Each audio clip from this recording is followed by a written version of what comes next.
Эгер Ахмеджит кефе жол бою кетсен, узактан Кокташ каяны көре билесиз. Андан орман топесинден ташлы тыш көрүнө. Бу кая дигерлерге нисбетен фаркана.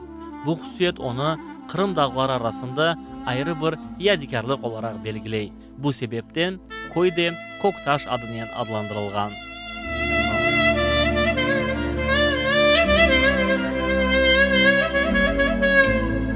Вот это Кокташ Кая, вон видите, вон стоит вот этот камень, вот это там пещера есть. Пещера есть, и в пещере вода. Она вот на скалу идет, на пещеру, и оттуда стекает вода. Вот родниковая вода. Как она там появляется? Это над уровнем моря, по-моему, 992 метра, кажется. Вот это вот Кая, Кокташ Кая. Поэтому Кокташ назвали, да, эту деревню Кокташ. А почему Синекаменка? А перевели его в Синекаменку. Кокташ это синий. Синий. Синий, да? Кок это синий в переводе на русский. İlk Кокташ 1784 senesi resmi vesikalarda anılgan. 1805 senesi oktyabrın 14'ünde Kefe rayonuna ait eyali cedveline 37 azbar kirsetilgen edi. Onlardan 249'u Kırım Tatarları ve 9 kişi Çingenler eken.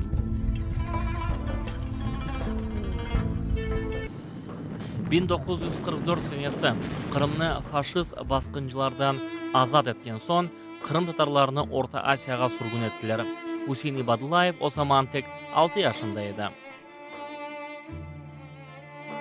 Мы депортировались в Мирзачуль. Станция «Голодная степь» называлась. Поселок Мирзачуль. Туда мы попали, оттуда на машине 40 семей нас к Ахраману Ахмеду колхоз повезли. К Ахраману Ахмеду колхоз повезли. Вот там, значит, люди с голода много умерли. Ну, в общем, там бричками возили, мыть воды нету. А реки вода красная, красные букашки там, вот, ну, червячки. Никак нельзя, вот люди пили от жажды, понимаете? И вот малярия, брюшной тиф, вот это вот болезни вот разные были. Люди все плашмя летели. Врачей нету, никаких лекарств нету. Люди умирали, бричками возили, понимаете? Из 40 семей осталось 6 семей. Все умерли. Sürgünlük devrinde Hüseyin İbadulayev vatanға qaytmaq arzusuyen yaşaydı. Bu imkan ile o tek 1990 seneleri faydalandı. O vakit Kırım Tatarlar Kırımға kütlevi surette qaytmağa başladılar. Hüseyin Qarbabanın kaydetkenine göre o avdet olğanından Koktaş'a bardı. Ama onun evinde endi başka aile yaşaydı. Şimdi ise 25 yıl geçkenden bu ev bomboş dura.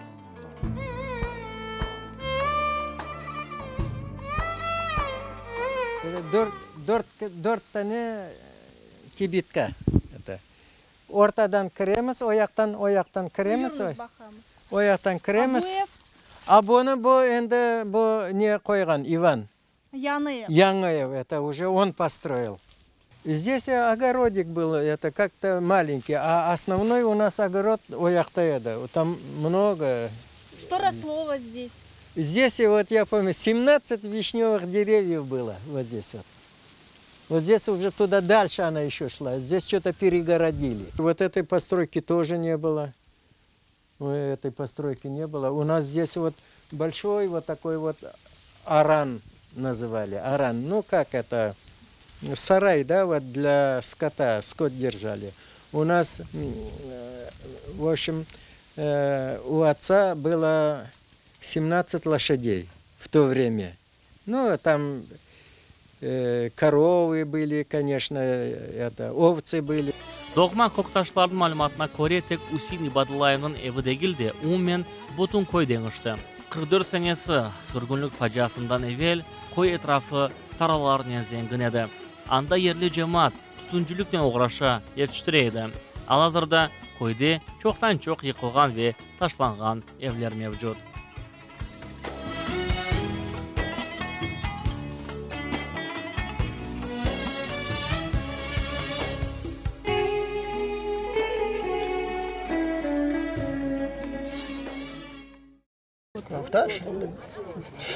Koktaş. Koktaş döküldü endi. Vaqtda Koktaş bu temiz, yaxshi bir yerde bir ne yoktur. Sonra yollar boyunda bunda şimdikinde neler olsun, duruyanlar olsun endi qarada. Hepsi nazdarlar temiz, pak. Neler qoralar, ne deyile, orme qoralar edi. Platonka diller mana Kazaklar. Koktaş'ta surgunlikten evvel orta asırlarga ait yerli cami de çalışaydı. Camini viran ettiler. 2014 senesi sponsorlar tapılgan son cemaat yardımı ile cami butunlay tamir edildi.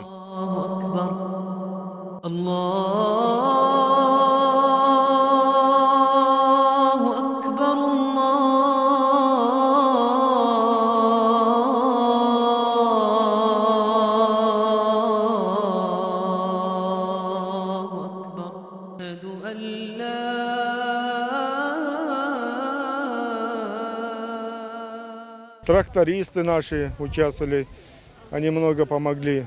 Они вот это всю землю отсюда вывезли. Мы, как говорится, углубили эту джами, он был выше. Они, конечно, денег за это не брали. И на субботнике вся деревня участвует. Нам предстоит сделать еще вот двор облагородить, клумбы сделать и минарет 7 метров поднять. Koktaş'ta koydeş kuruşuvu birinci kere geçti. Tedbirde 100'den ziyade sakin toplaştı. Первый раз вот мы решили сделать этот праздник для односельчан, познакомить друг с другом, и чтобы они вот сейчас приедут односельчане, чтобы они вот начали собираться потихоньку люди, чтобы они уже сделали свой день назначились, потому что уже как люди старые, может до следующего года кто есть, кто нету. Мечеть восстановили, как второе дыхание. У нас вот появилось такой ниет, чтобы сделать встречу односельчан. Bundan da gayrı yerli sakinler koy tarixini ikiye yetecek kitap yazmağa teşebbüsüne çıktılar. Müellifi yazıcı Enver Abdulhayirov'dır. Kitap esasına eski fotoresimler ve doğma sakinlerinin hikayeleri kırecek. Гафаров Ибадулла, гвардии капитан авиации, Одесский высший военный авиашколаны бітіріп, сразу şu 38-39 yıllarda Cenk'ten финский olan edi şu. Финский Женька. Да, ну летчиком он сразу уже во время войны вот до Дрездена дошел. В свое время и с Амитхан Султаном он дружил.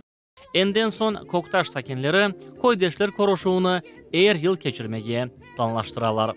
Gelecekte er sene Avgustun 1. cumartesi gününe tedbir geçirilmesi belgilendi.